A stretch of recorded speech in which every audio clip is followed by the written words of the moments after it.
My secondary camera system that I use all the time, my Sony a6300. This cage is also compatible with the Sony a6000 and 6500. Looking at the front of this cage by SmallRig, there's a 1/4-20 up at the top, a bunch of M4 threads around the front of it as well. These two are going to be used for your support systems, for your lenses and your lens adapters. These three are to be used with SmallRig's a wooden grip that you can attach to this cage. I'm going to show you another way that I went about attaching an actual handle to it. We'll get to that here momentarily. SmallRig does custom printing on these camera cages for $8. That to me is sincerely worth it. I love that. Looks fantastic. Even though it just says my name, I love it.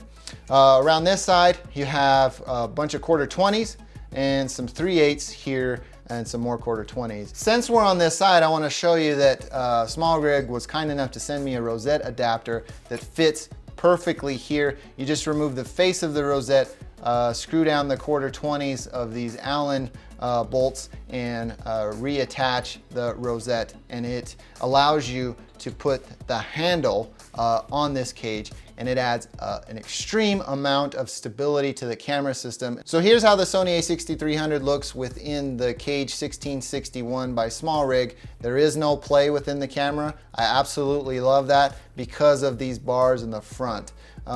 This also allows them to leave access to the hot shoe. You also have full access to the flash because it comes out perfectly, no problems at all. It just works great and it fits well. You have full access to the ports along the side. One thing that you all may be wondering, because you have to access the SD card through the bottom, is do you have access to the SD card? Yes, the door opens completely. You can get to your SD card with a little finagling, but it allows you to get to it.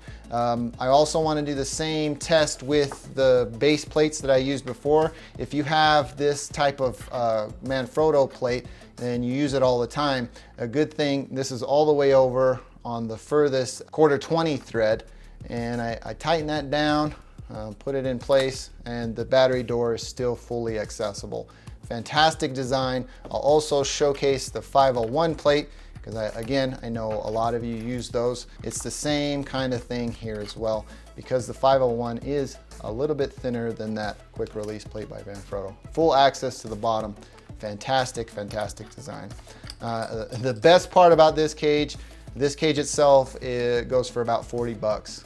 Absolutely worth it. To protect your $1,000 investment in your Sony a6000, 6300, or 6500, completely worth it. If you're interested in pricing and availability, all of that will be linked in the description.